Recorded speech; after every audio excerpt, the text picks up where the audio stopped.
in last lecture we have studied what are the energies of the series, and we know that we will get the we have get the formula En is equal to minus 13.6 into Z square divided by N square.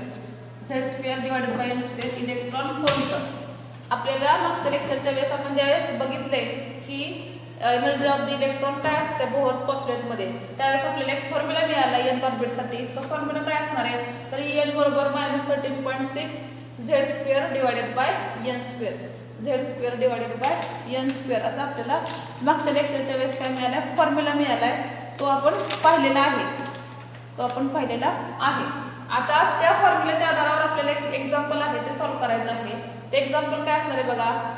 Determine the energies of the first two excited state. Determine the energies of the first two excited state of the electron in hydrogen atom. म्हणजे आपल्याला first two excited स्टेटचे energy काढायची आहे. कशामध्ये तर hydrogen ॲटमसाठी काढायची आहे. Excited state of the electron in the hydrogen atom आणि what are the excitation energies of the two electron. आपल्याला एक्साइटेशन एनर्जीज ची व्हॅल्यू आपल्याला फाइंड आउट करायची आहे. आता तुम्हाला माहिती आहे की हायड्रोजन ॲटमचा ॲटॉमिक नंबर काय असतो. हायड्रोजन ॲटमसाठी ॲटॉमिक नंबर तर Z ची व्हॅल्यू काय असते फॉर हायड्रोजन साठी Z ची व्हॅल्यू असते 1. Z ची व्हॅल्यू 1 असते.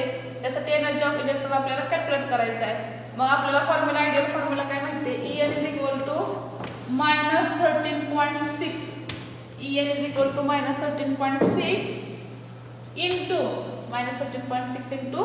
Z square divided by N square. Z square divided by N square असा आपल्याला फॉर्म्युला मिळालेला आहे. त्या फॉर्म्युलानुसार आपण काय करू शकतो हायड्रोजनची एनर्जी काढू शकतो. कशासाठी तर हायड्रोजन ॲटमसाठी काढू शकतो. त्यासाठी बघा हा formula En is equal to इथं Z बरोबर 1 पुट केलेला आहे. Z is equal to 1 put केलेला आहे. त्यामुळे काय मिळणार आहे En is equal to -13.6 1 divided by N square. आता फर्स्ट टू एक्साइटेड स्टेट साठी म्हणजे n is equal to 2 आणि n is equal to 3 साठी आपल्याला काय करायचं आहे तर व्हॅल्यू कॅल्क्युलेट करायच्या. कशा करायच्या बघा तर E2 is equal to आता ह्याला इक्वेशन नंबर 1 म्हणलं तर आपण म्हणायचं by putting above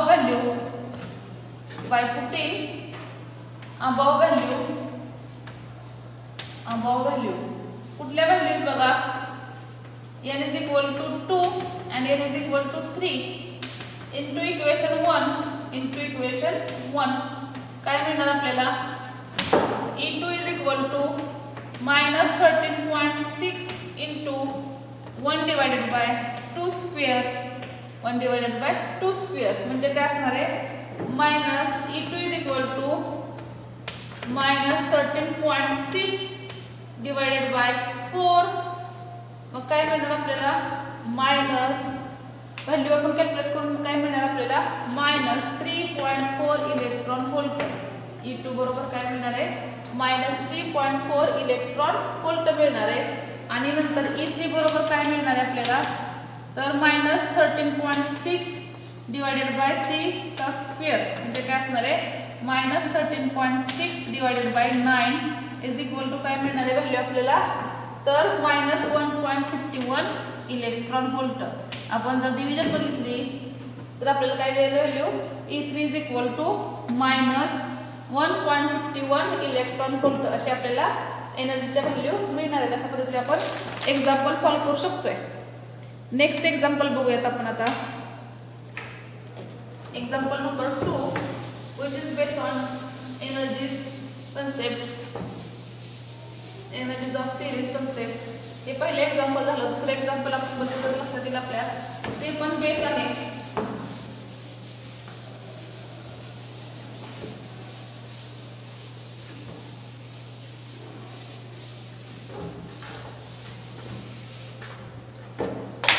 example number 2 बघा. Example number 2 calculate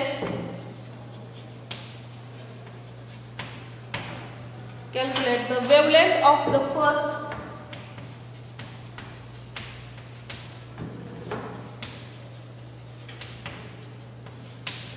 Calculate the wavelength of the first three lines. First three lines.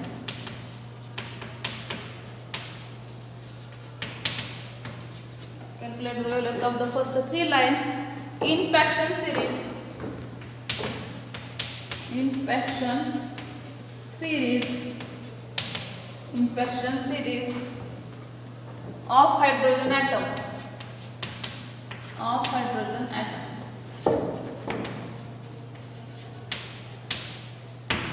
Of hydrogen atom. आपल्याला वेवलेंथ काढायची आहे कशासाठी तर first three lines in Paschen series for hydrogen atom. आता Paschen series म्हणजे कुठल्या region साठी असते बघा, इन्फ्रारेड रिजन साठी आहे असते. मागच्या आपण लेक्चरला बघितलंय passion series which is at the infrared IR region. Okay, so we have to find out the wavelength for that. But the wavelength of the Paschen series, उत्तर कसं लिहायचं बघा, the wavelength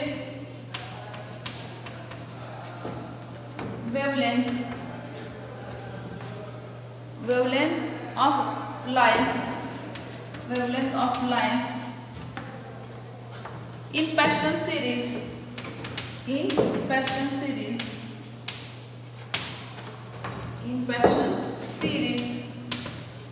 n is equal to 3. N is equal to 3. Are given by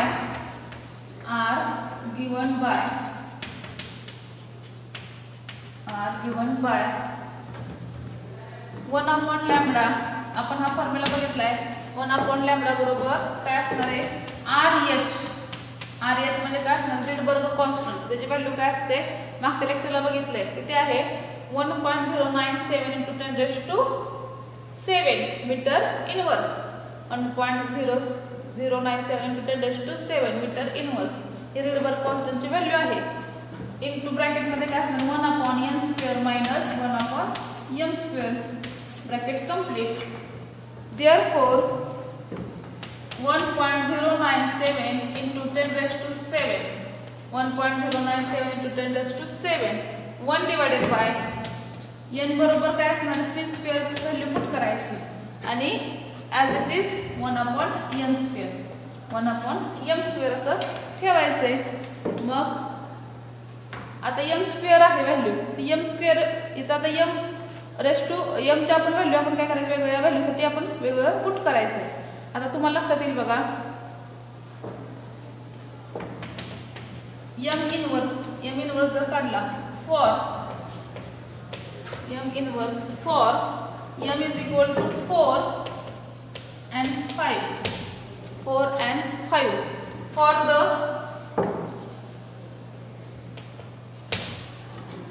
the first three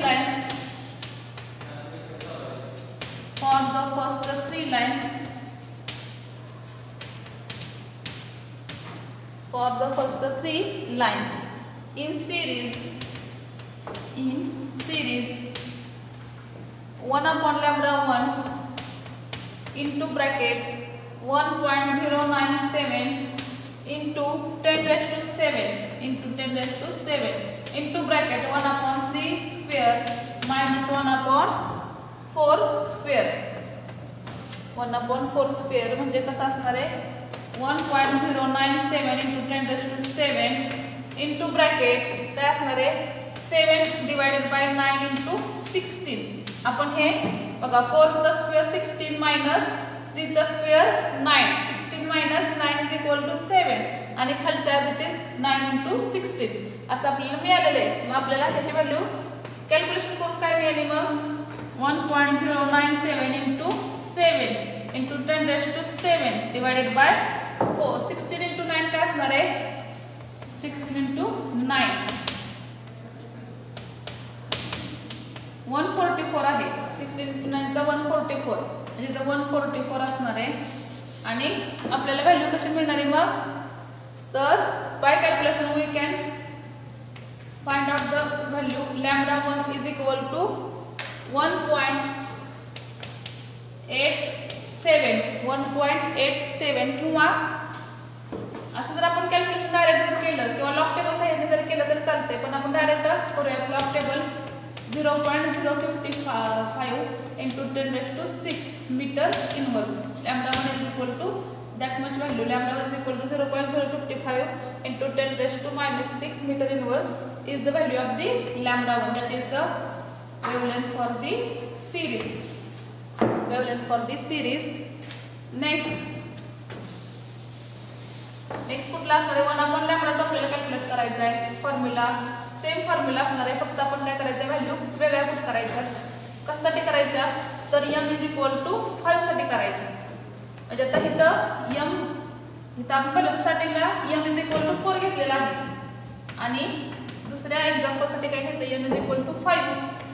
here for the m is equal to 5 we have to calculate the wavelength of the series 1 upon lambda 2. 1 upon lambda 2 is equal to 1.097 into 10 raised to 7 into bracket मध्ये 1 divided by 9 minus 1 divided by 25. 1 upon lambda 2 into is equal to 1.097 into 10 raised to 7. 25 minus 9 divided by 25 into 9.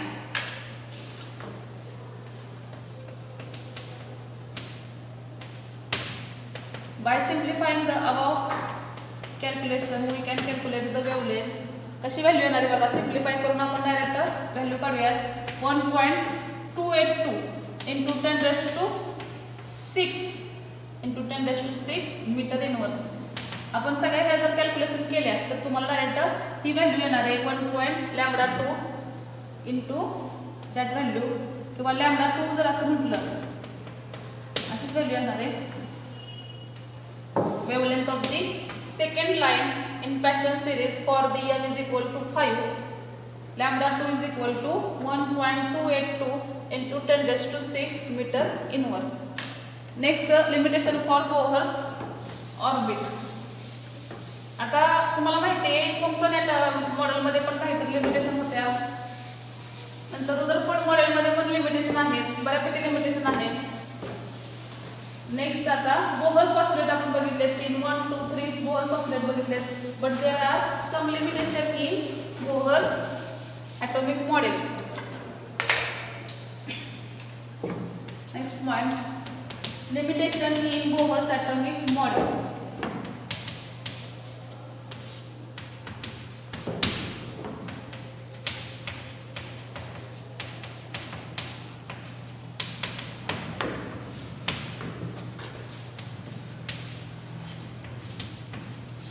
आता जर आपण सगळ्या series बघितल्या होत्या मागच्या लेक्चरच्या, त्यावेळेस सगळ्या हायड्रोजन ॲटमसाठी होत्या.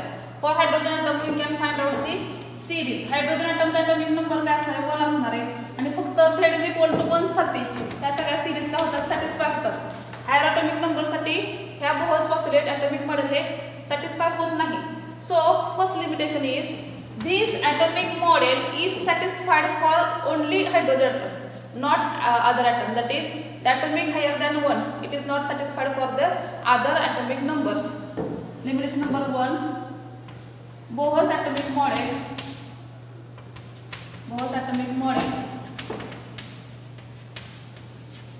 satisfy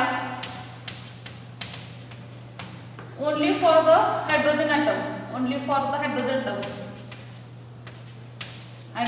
atom.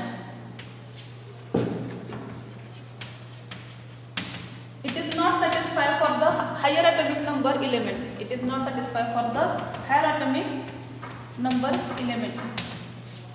Note that higher atomic number element. ही वर महत्त्वाची बघा, हायर ॲटॉमिक नंबर ही वर खूप महत्त्वाची आहे. ही हायर ॲटॉमिक नंबर एलिमेंटसाठी आपण हे बोहर्स ॲटॉमिक मॉडेल सॅटिस्फाय करू शकत नाही.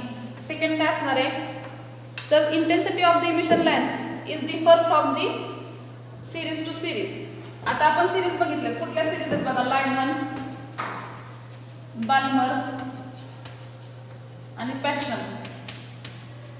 ब्रॅकेट पण आहे, फंड पण आहे, पण आपल्याला आता सध्या फक्त 3 सिरीज दाखवल्यात टेक्स्टबुक मध्ये,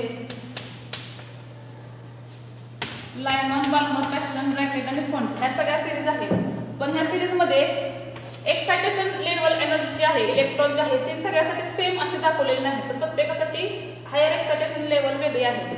त्यामुळे आपण काय म्हणू शकतो सेकंड, फॉर ऑल सिरीज म्हणजे कुठल्या कुठल्या लायमन, पाल्मर, पॅशन, ब्रॅकेट आणि फन अशा सिरीज आहेत. त्या सिरीजसाठी इंटेन्सिटी, इलेक्ट्रिक इंटेन्सिटी काय असणार आहे, डिफर असणार आहे, वेगळी असणार आहे. For all series electron intensity are differ. Electron intensities are differ from state to state.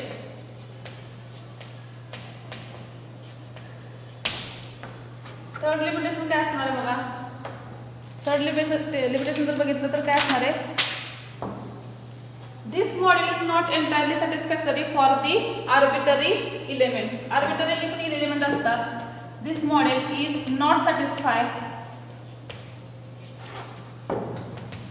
satisfied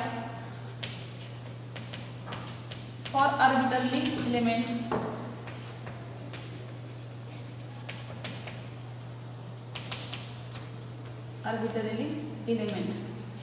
So that are the limitation in Bohr's atomic model.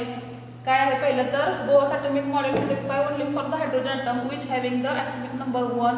It is not satisfied for the higher atomic number element. Second, for all series electron intensities are differ from state to state. प्रत्येक सिरीजसाठी इलेक्ट्रॉनची जी excitation intensity आहे ती काय असणार आहे, वेगळी असणार आहे. आणि आर्बिटरी एलिमेंट जर आपण कन्सिडर केले, जर आपण पिरियोडिक टेबल बघितला आणि त्यासाठी वेगवेगळे एलिमेंट जर आपण कन्सिडर केले तर प्रत्येक एलिमेंटसाठी बोहर ॲटॉमिक मॉडेल हे सॅटिस्फाय होऊ शकत नाही. हे फक्त बोहर्सनी हायड्रोजन ॲटम, नील बोहर जो सायंटिस्ट आहे त्याने फक्त काय केलंय तर हायड्रोजन ॲटम पुढे ठेवलेला आहे आणि त्यासाठीच फक्त सगळे मॉडेल कन्सिडर केलेले आहेत. जर आपण दुसरे ॲटम बघितले, सोडियम बघू किंवा दुसरे ॲटम जर बघितले, ॲटॉमिक नंबर जास्त असतील त्यांच्यासाठी हे सगळं संपूर्ण बोहर ॲटॉमिक मॉडेल सॅटिस्फाय होऊ शकत नाही.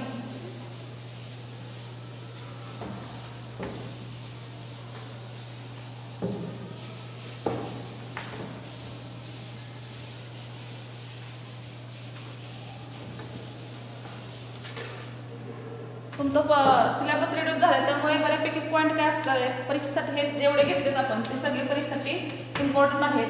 त्यामुळे रिड्यूस पार्टच आपण काय केलं का पूर्ण रिड्यूस पार्ट करून आपण जो घेतलेला पॉईंट आहे तो सगळा एक्झामसाठी महत्त्वाचा आहे बोर्ड्स असल्यानंतर. नंतर next point de Broglie hypothesis.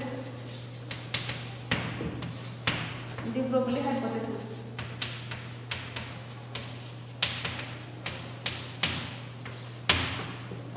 Broglie scientist आहे त्याने एक हायपोथेसिस ॲझम्पशन एक कन्सिडर केलेलं आहे बघा.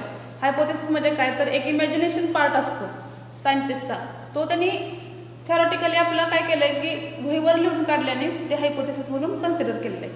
तर त्यांनी काय केलं आहे त्यासाठी, तुम्हाला माहिती आहे की तुम्ही 11वीमध्ये शिकलाय wavelength nature. Wavelength is denoted by the letter lambda. Wavelength is denoted by the letter lambda. म्हणजे लॅम्बडा जो आहे त्याने आपण काय करू शकतो, वेवलेंथ डिनोट करू शकतो. आणि त्यासाठी आपण प्रत्येक वेवलेंथसाठी हायपोथेसिस एक कन्सिडर केलेलं आहे डी ब्रोगली सायंटिस्टने. कारण प्रत्येक सिरीजसाठी तर लायमन सिरीजसाठी जर आपण बघितलं तर लॅम्बडा काय असणार आहे, lambda is equal to 1/RH 1/n² minus 1/m². RH is equal to 1/RH नाही, RH आहे फक्त सिंगल. RH म्हणजे काय असणार तर रेडबर्ग कॉन्स्टंट असणार आहे. त्याची व्हॅल्यू आहे किती 1.097 × 10⁷ मीटर इनव्हर्स असणार आहे. तर आता सिरीज जर आपण कन्सिडर केलं तर n is equal to Lyman सिरीजमध्ये n मध्ये काय असतो तर ग्राउंड स्टेट असतं n इज इक्वल टू 1 आणि हायर स्टेट असतं n इज इक्वल टू 2. अशा हायर स्टेट असताना आपण काय करू शकतो त्यातून व्हॅल्यू पुट करून आपण λ1ची व्हॅल्यू काढू शकतो. मग त्यासाठी वेवलेंथ λ1 काढू शकतो. नंतर बाल्मरसाठी काढू शकतो.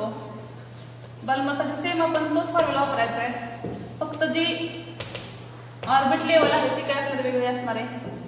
1/λ2 is equal to RH into 1/n² minus 1/m². मग काय असणार n इज इक्वल टू 2 आणि m इज इक्वल टू 3 अशा वेगवेगळ्या प्रकारच्या वेवलेंथ असणार आहेत आणि त्यासाठी आपल्याला डी ब्रोग्लीने प्रत्येक वेवलेंथसाठी हायपोथेसिस कन्सिडर केलेलं आहे. त्यासाठी त्यांनी काय काय सांगितलं बघा.